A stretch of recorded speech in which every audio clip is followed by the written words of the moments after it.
Dear ladies and gentlemen, very welcome to our session on post-pandemic cities. We're discussing together with an interesting panel of speakers the scenarios for the future of our cities. It's well known how the pandemics and the COVID-19 have affected our daily lives, but they've affected very greatly the patterns of the functioning of our cities.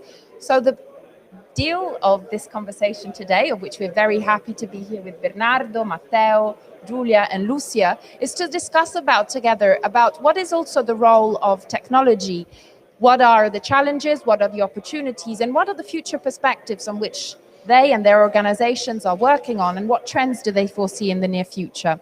So I myself am Daniela Patti, a planner that is dealing very much with the participatory process. Revolutionary per se, but it is very important right now because he said that cities should be redesigned, not thinking about the fact that you can move very far and very fast from where you live, but it should be based on proximity. So you need to have everything you need within a very small distance from your place. And that's completely different with what you experience right now, because you have to travel quite far, for example, to get to work. And so we are working a lot on this concept, trying to merge this behavioral data with other data about the structure of the city to understand how it can be applied. But I guess we will come... We'll get into this now in the discussion. Yes. So thanks a lot, Bernardo, also for setting a little bit also the context, as Bernardo has designed this panel also to, exactly as he was saying, also create a discussion with other experts from around Europe and also, you know, cluster also all the knowledge. So I would like to have a very quick round, just without getting into the details, and we will be able to get into this together. Also from Matteo, introducing yourself. Yes, our company design and realize smart infrastructure in the cities, and now we feel that the market is completely different after the pandemic or during the pandemic period, because now all the cities and the community are beginning to redesign the city and the relation with the city in terms of structure, data, services, and so on. So we think that the challenge that today is facing is to rebuild the city with a citizen-centric approach, and probably a new urban resilient strategies is important. Absolutely. But when we discuss about resilient word, we think we use often as a synonymous of climate changing, climate adaptation.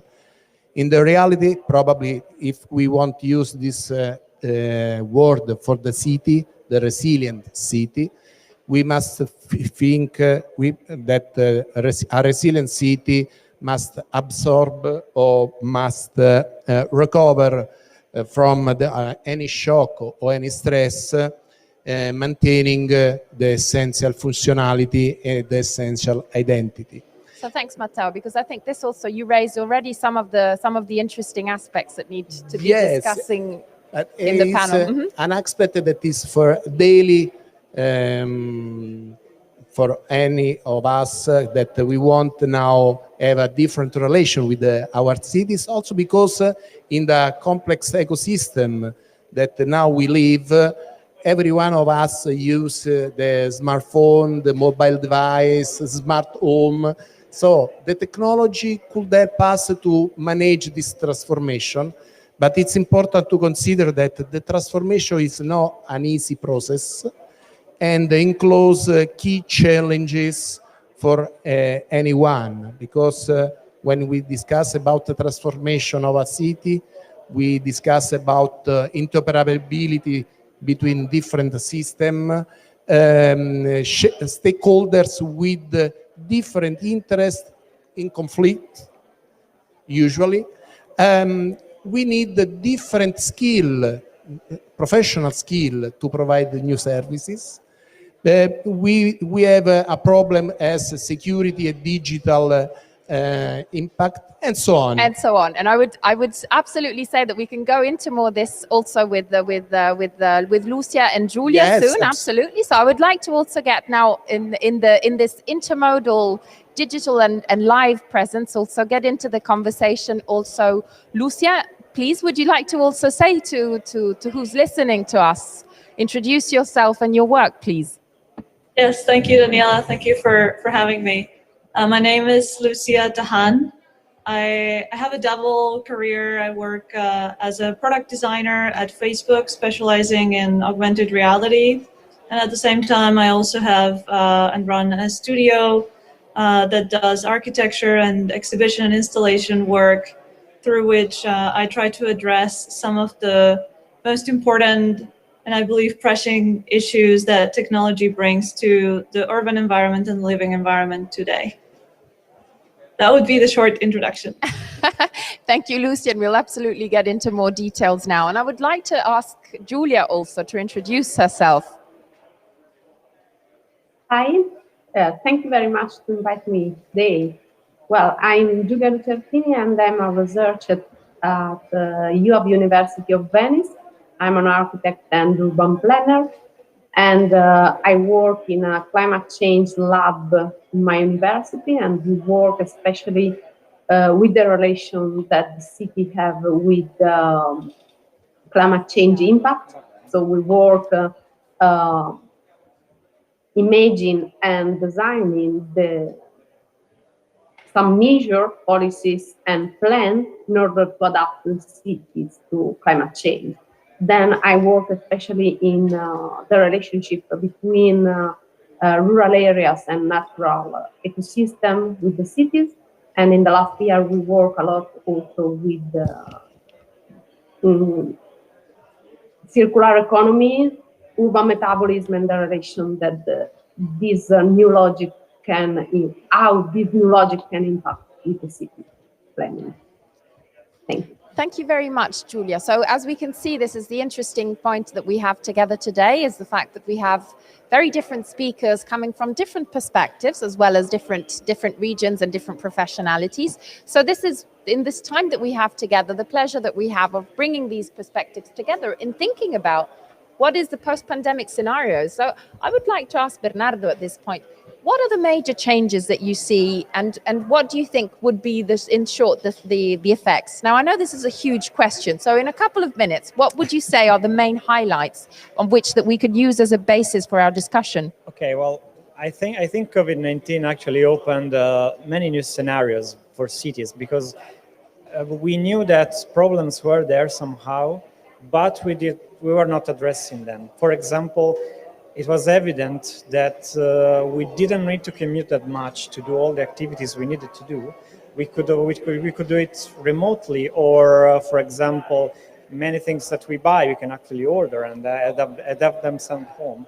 But this was just not something that people just didn't do, and they didn't know they could. And so you had, these crowded areas, a lot of stress of people trying to go from one point to another. And but then now this is changing a little bit, okay? And so the scenario I foresee is that people will like to have a different standard of living in the future.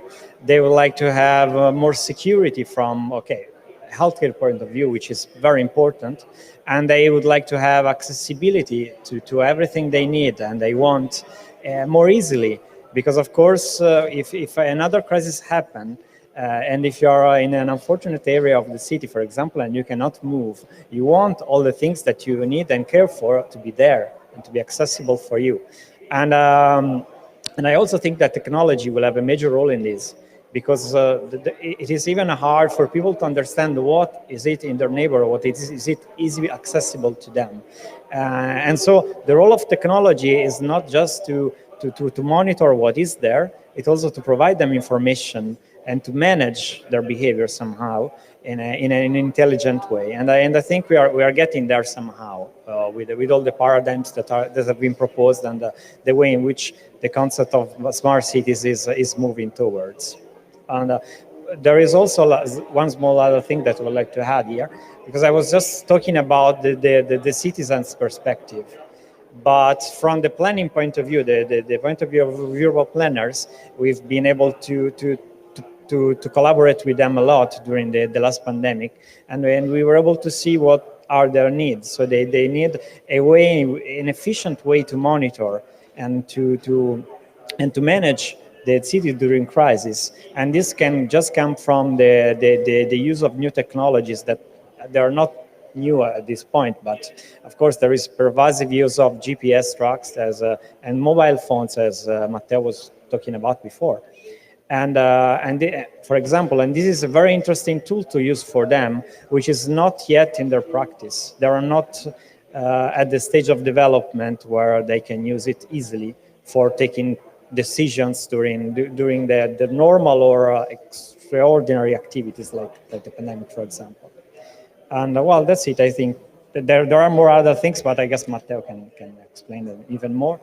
And our guests, absolutely. And so what I think is interesting also about what Bernardo was saying is also highlighting, on the one hand, what is the role of citizens in this, and on the other hand, also highlighting how the different technologies that are available to some extent have also been used very differently and could have different potentials in the post-pandemic. So what I would like to ask, and this I would pose the question firstly to Lucia, but if anybody else also would like to add, is what do you see that will be actually the main effects that are coming from these changes that Bernardo also outlined?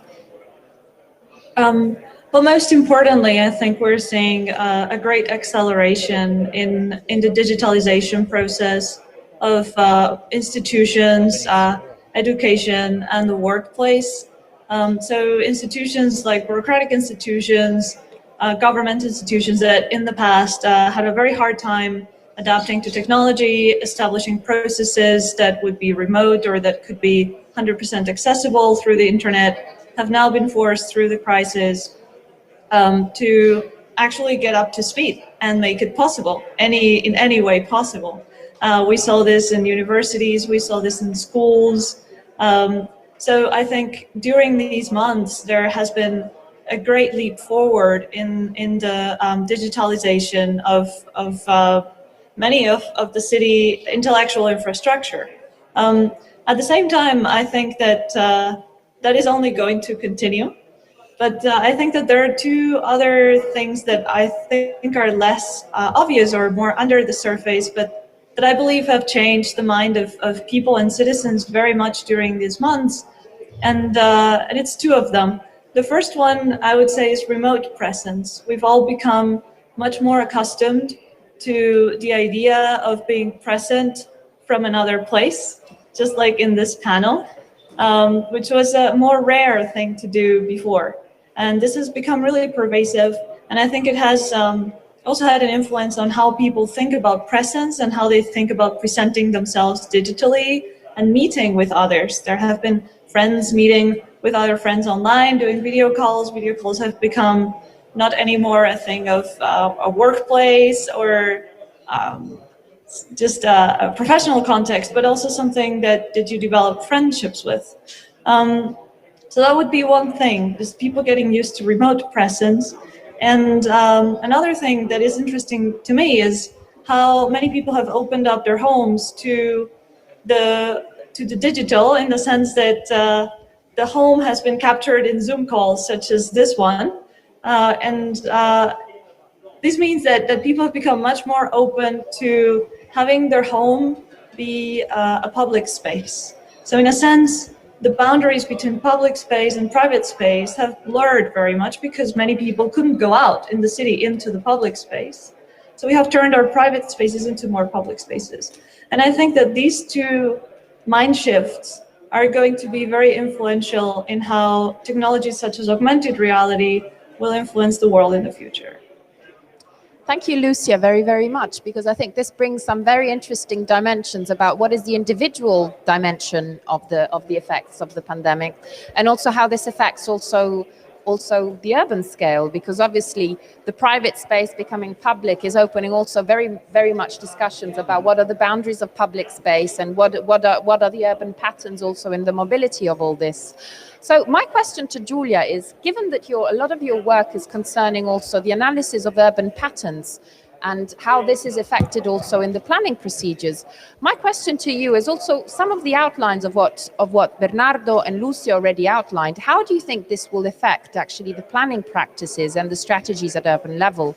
How do you think this is actually being sort of taken on board from the decision makers at the city level?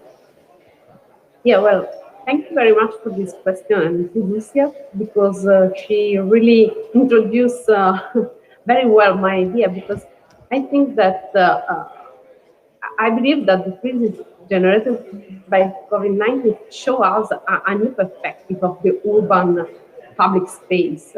I think that the crisis will change significantly our urban spacing experience. We see now that when the crisis ends, we experience the reappropriation of public space, like squares, streets, and that has taken place in recent months due to the impossibility to stay indoors. So maybe now we can see that public space is our space. So people really want to stay in some space that before was seen maybe just for mobility. So we need a new kind of design of the space, and occupy streets, square, and areas previously intended for mobility with the table, chair, and other furniture, other facilities that people take from his house and just put out the door, is a new, really new way to see the city.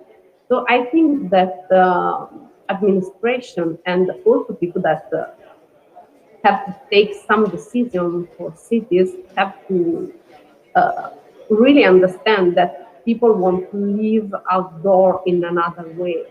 So just we can see that people don't. Private house is an outdoor now, like Lucia tell us, but we have to understand that also the real outdoor is our private space. I don't know if I explain. Absolutely. So, yeah, okay. Thank you very much. Thank you. So my question now to Matteo was, we've been talking about all these technologies and how they affect both the private and the public space in the city. So there's been a long discussions over the decades about smart cities and so on. So how do you imagine that this is actually what we're living now is going towards the smart cities, and what are the aspects on which we should concentrate the most and points of attention maybe? But I think that the smart city, to make our city smarter and fit for the future, it's important to guarantee the extension of a digital infrastructure. For this reason, we think that it's possible currently to provide new smart pole, new technology that is possible to install on the urban infrastructure, that for the capillarity that they have are important to support the spread of the sensor of the urban cities. So for this reason, in urban territories, sorry. For this reason, we think that and the experience in Rome is a reference, a concrete reference on that.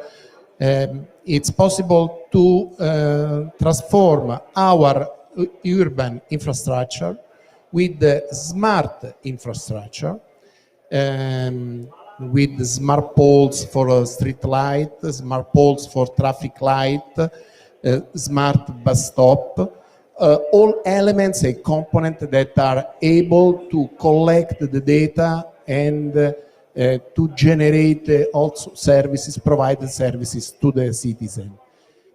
All this is possible when we discuss, we think the cities, as I say before, with a new approach, with the approach with the citizen-centric approach, that it's possible to coordinate all the needs and provide the new services in this new scenario. And I think that artificial intelligence will be a significant role in this scenario, because when we live in the new ecosystem, digital ecosystem, it's important to share the information, to combine the information and the data with the contextual data. But last but not least, it's important to analyze in real time to provide the services. For this reason, the artificial intelligence, and now in this stand and this fair, we see the concrete application of artificial intelligence, I think will be a significant role. Thanks a lot, Matteo, for highlighting this. So all of you have concentrated very much on the potentialities of all of this, and this is very interesting. We see that there could be a lot of possible positive change happening. Now, not to be destructive, but what are the negative aspects that you foresee? What are the points of attention? What are the criticalities? And this is actually open mic at this point to all of your 4 guests to highlight some of the aspects that you think we should pose specific attention towards in terms of something that we do not want to go towards and that we risk of going towards instead, exactly in this phase. So I would maybe first, and this is open to everybody, so I don't know if anybody would like to start. I see Matteo is ready with the microphone, so go ahead. As you prefer, only because I have the microphone. No, but I think that the negative impact is that now we must manage the transformation. The transformation process is before it's very, very complex. And there are enclosed key challenges, because when we discuss about smart cities, we must consider that many systems must be interoperable. We have a problem with the compliance with the regulation. We need new professional skills. We have an important problem that is the problem that we live daily on the privacy, on the data, the digital, the security, and the digital security. So many issues that now it's important to analyze, and that on that we need to have a response. Last but not least on this, that it's important that we have usually stakeholders with different interests that are on the same table. And so to take a decision, the final decision is always complex. Okay, thanks a lot. Also, Lucia and Giulia, would you like to maybe have a quick feedback on this? I see Lucia nodding. Go ahead. Yes, I love to say that everybody who works in technology today and in smart cities, such as everybody in this panel, we all share a great responsibility for the future. I think that we are at a foundational moment. Like, we are inventing things that will stay in place for a long time.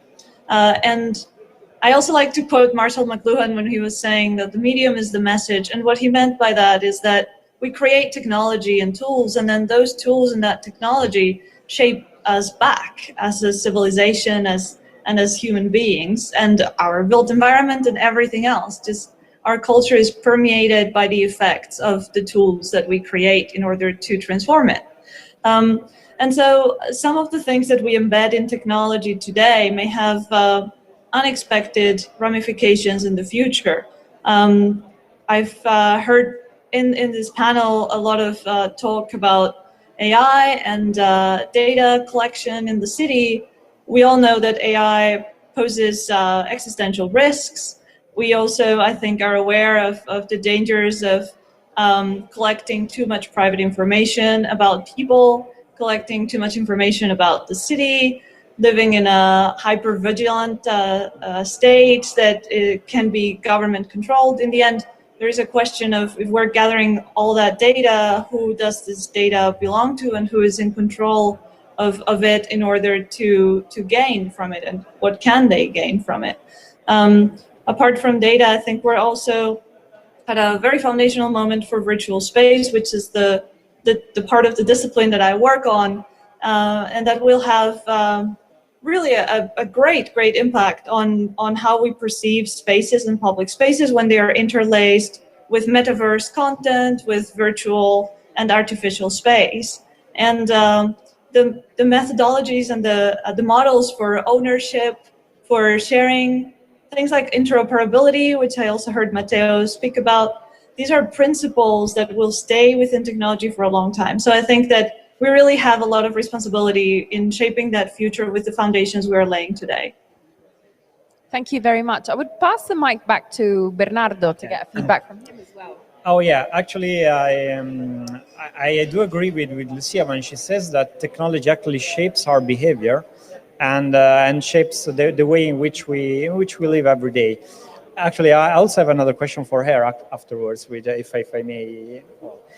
So I would like to start just by saying that my take on the risks that we might be experiencing after COVID-19 are not only technology related, but also the social part of cities can be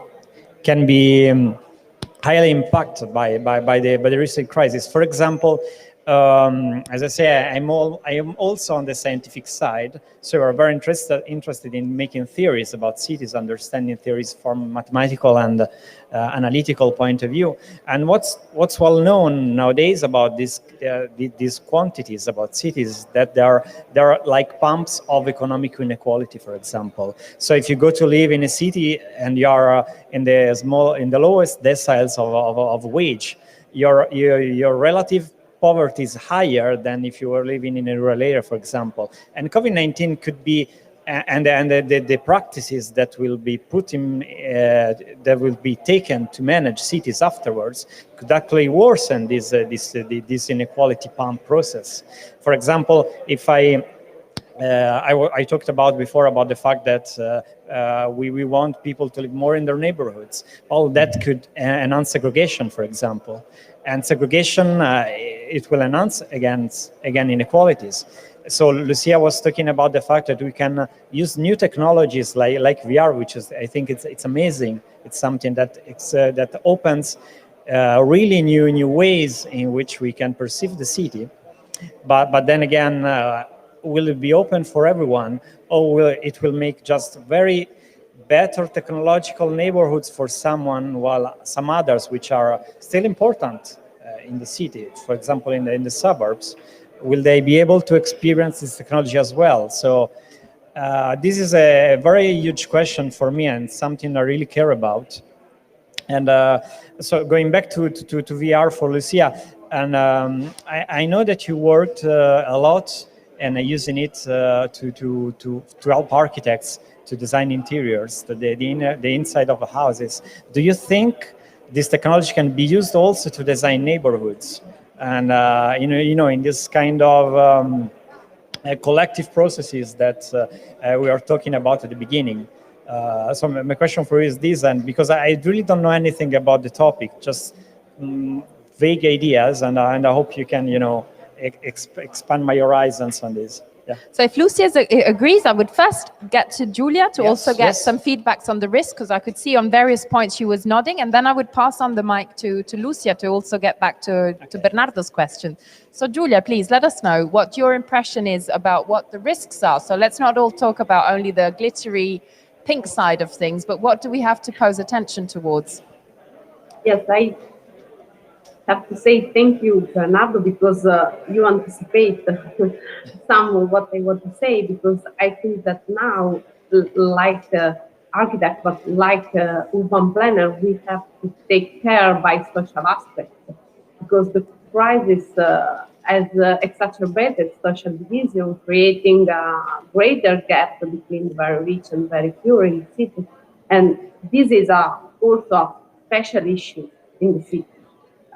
Because as you say, the rich people will live in beautiful neighborhoods with big apartments, so we can work and have and spend time on leisure in house, and they have a neighborhood with green areas and services reachable in 15 minutes, but at the same time, we have the pure ones that would be forced to move in other area without green area, without services, maybe with small apartments, because we know that our cities are the structure and the form of our city is difficult to change, especially in Italy, like Venice, or maybe in Europe too. So we know that the structure of the city is that. So we have the risk to produce a new way of gentrification.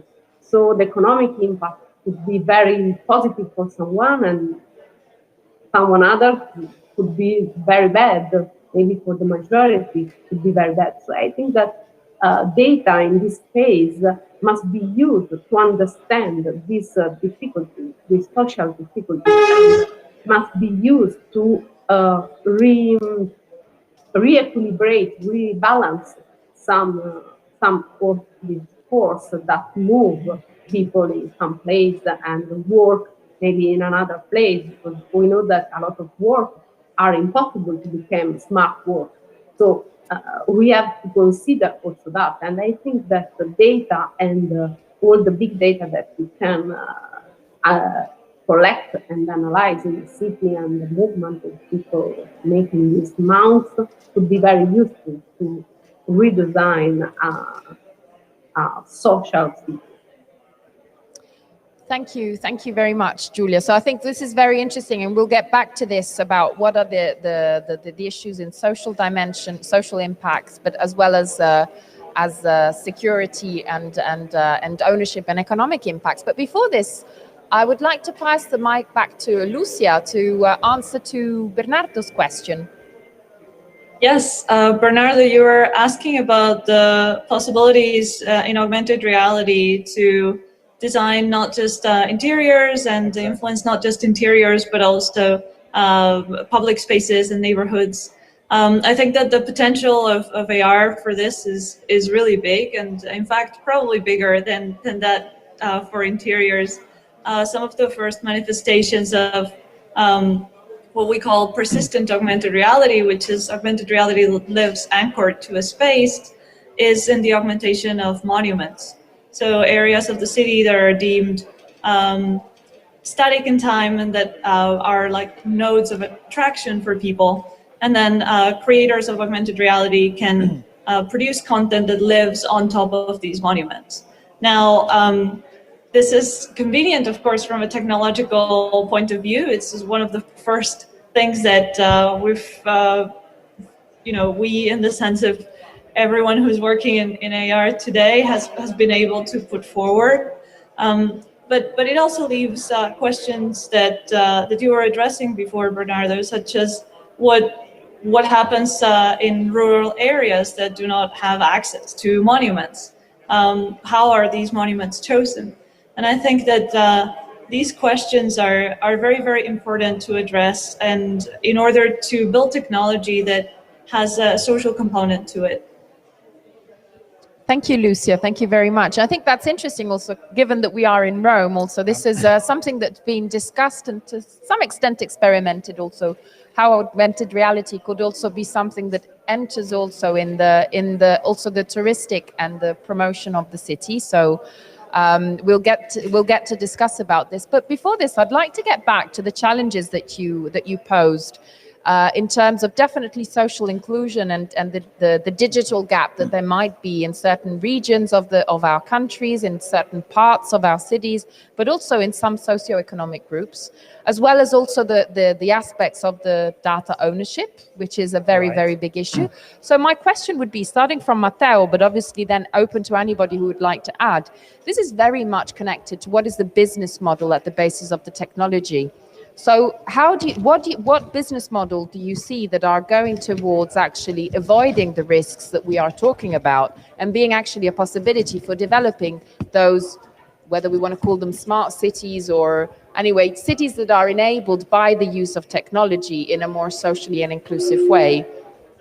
But before to answer this question, it's important to remember that now, following the pandemic, important investment and stimulus packages are rolled out in the world, around the world. So this means that now there are also the condition to receive public resources to regenerate the cities.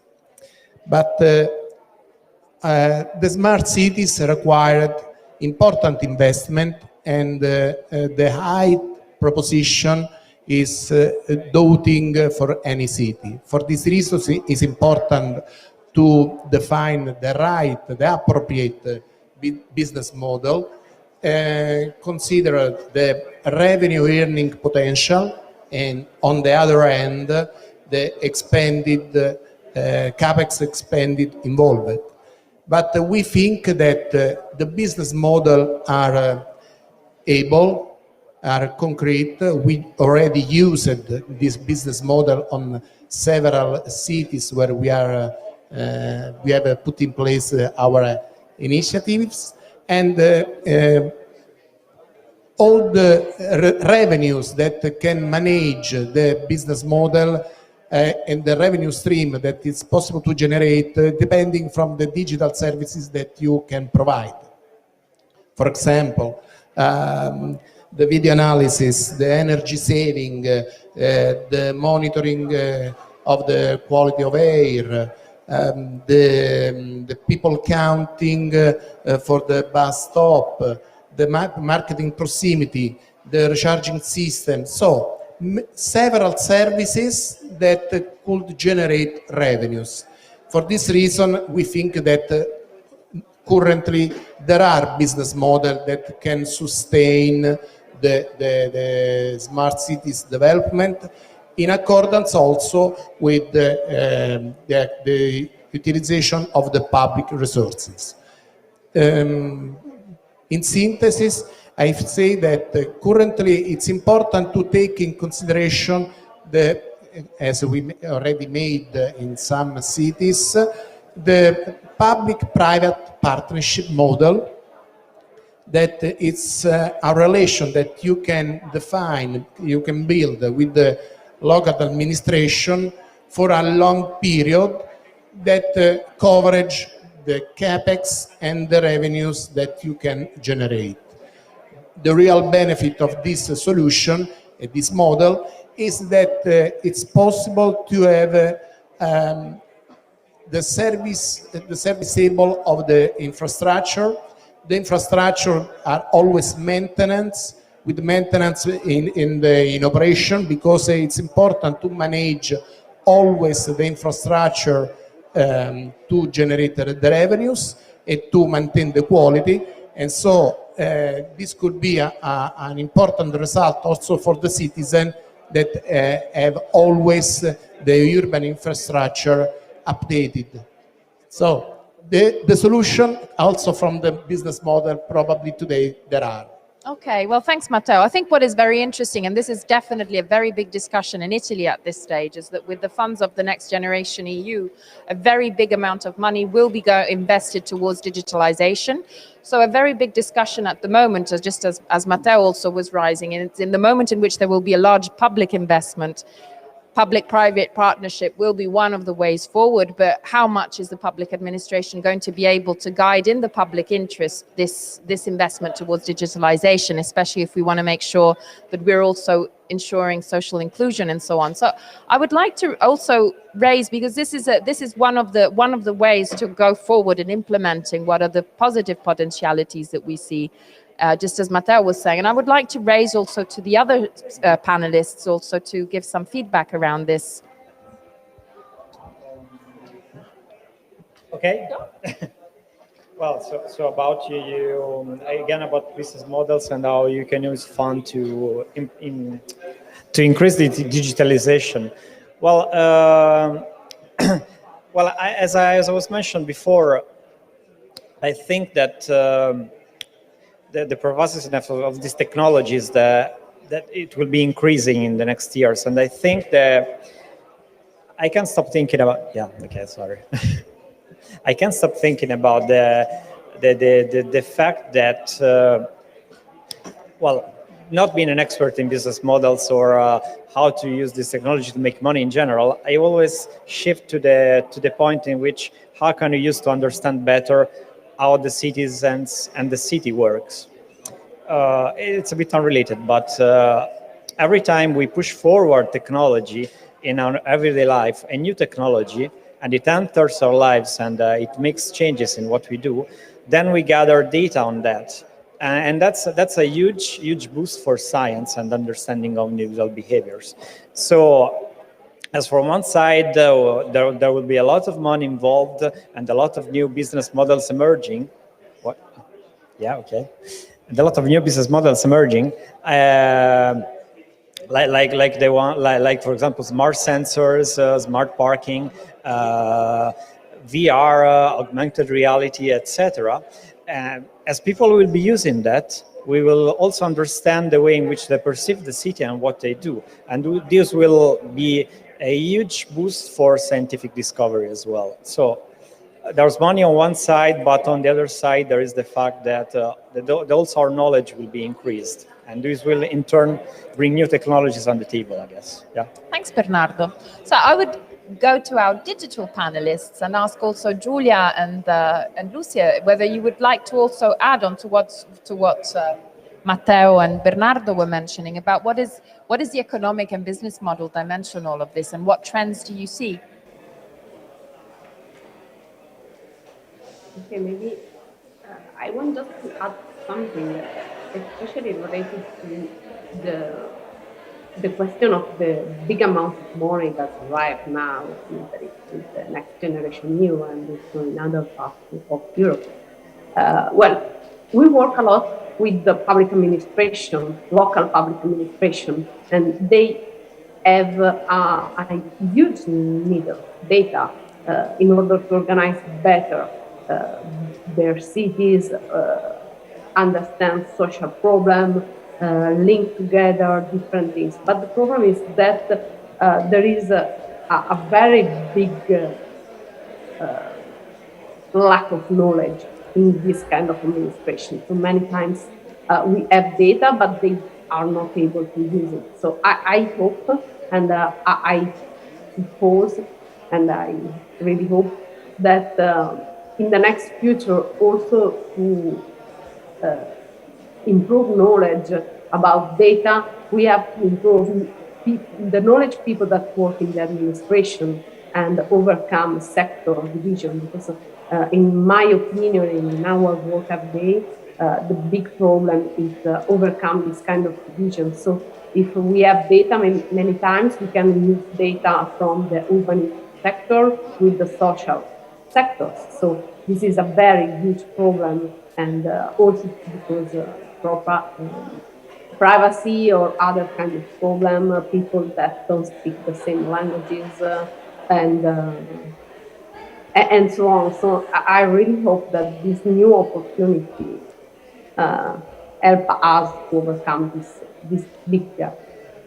Thanks, Giulia. And I would pass the microphone also now over to Lucia to also get some input from your side. Sure, thank you. I think that the increasing digitalization and increasing collection of data shouldn't be a goal in itself, unless there is a good business model behind that. Like, how do we monetize that data? Is it just in advertising? That is one very big way of monetizing data today, and I think it shouldn't be the only one. I think that for technologies such as augmented reality, they are being led by private companies at the moment, and this is a given. We cannot shift responsibility for developing AR and doing research in AR entirely to public institutions. And so these private companies do have some sort of responsibility for understanding what are sustainable and socially conscious ways of developing this technology in a sustainable way in the future that is also monetizable and that has a good business model and an ethical business model behind them. In augmented reality in particular, one thing that comes to mind is the concept of augmented reality as infrastructure. So something like the metaverse, which is the idea that there will be a parallel, entirely virtual layer of content overlaid on the real world, and that we will all have avatars that can explore this content, or that we will see it surfacing in front of our eyes through augmented reality technologies. This world, we can perceive it as infrastructure because it is public space. And then that means that the people who are developing businesses inside of this metaverse and in this model, they would need to comply with social rules created with all the actors, and in compliance with whoever regulates this, which I think is something that governments should do. So these are extremely difficult questions, and they also touch on an aspect of standardization. I'm also a member of the British Board for Standardization in Immersive Technologies, and I think it is very important also to start thinking about how do we make these platforms have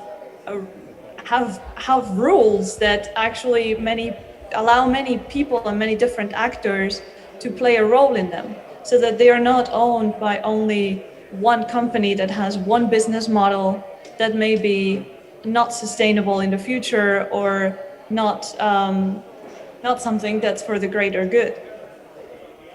Thank you, Lucia, very much, and thank you all for showing us some of the potentialities and some of the criticalities and how we could get over them. And at this point, as we're getting towards the end of this very interesting chat that we had together this afternoon, I would like to ask you all, in very briefly outline to us in this closing of the discussion, what are you and your organization going to be focusing on and addressing and developing the post-pandemic cities from a technological point of view, addressing and trying to take into consideration all that we said today? So I would like to ask Matteo, what are your plans? But I think that the focus will be to upgrade the urban infrastructure. That is a term that we use, that are used from all the panelists.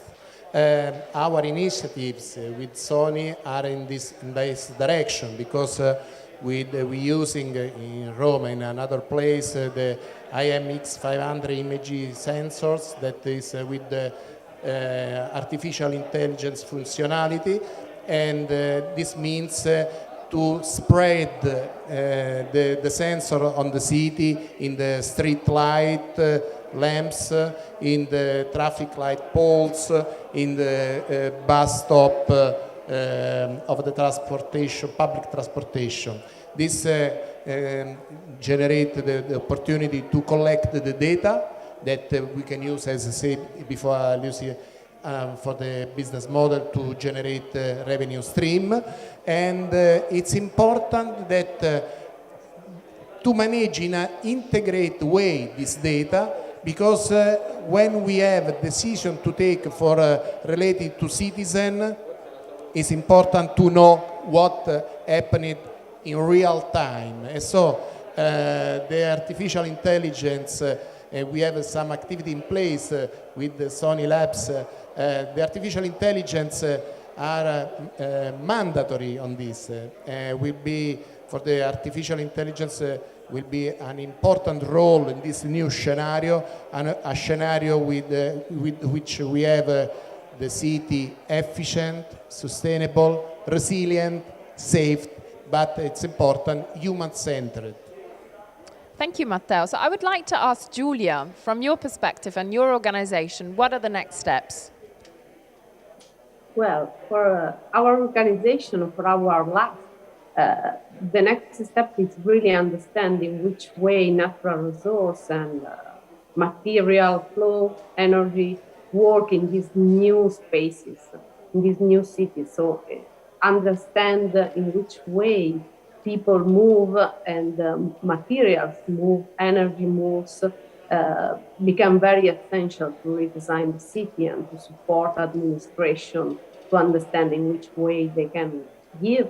And especially from our perspective, because we work a lot with climate change, understand where the city is vulnerable.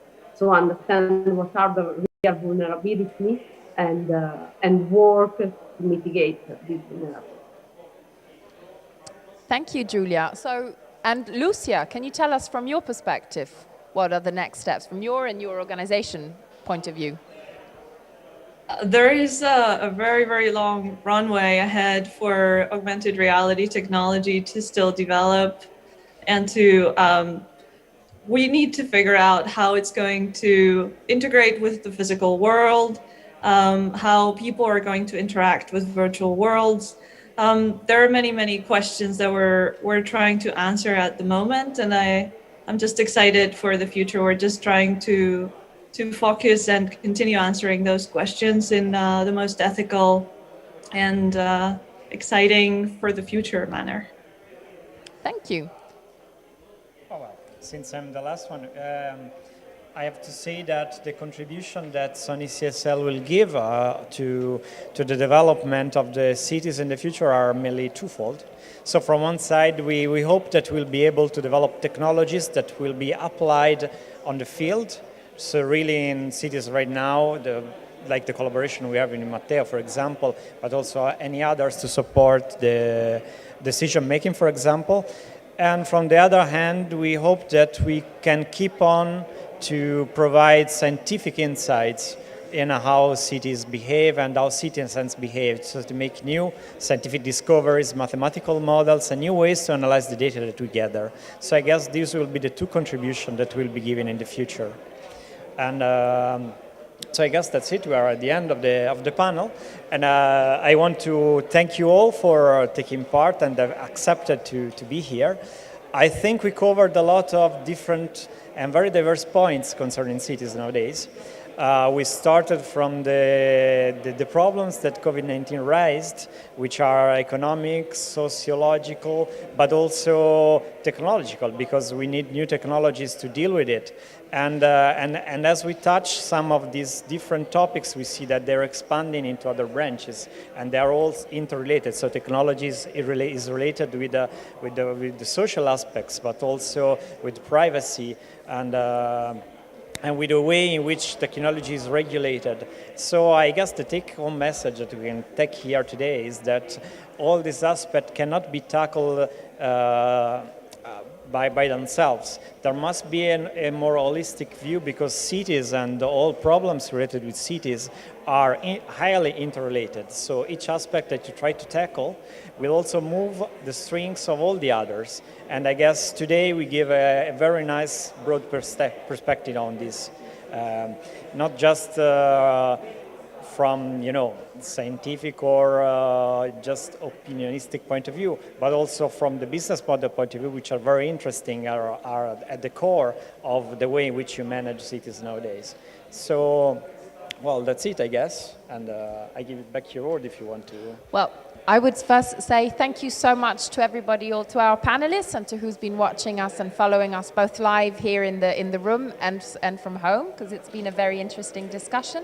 And we hope to not only be able to implement, and very soon, maybe next year at the next Maker Faire, be able to discuss about new advancement and how we manage to improve our cities through the use of technology in an inclusive and equal way. So thank you very much to all. And see you very soon. Thank you. Bye. Maybe in person. Hopefully in person, exactly.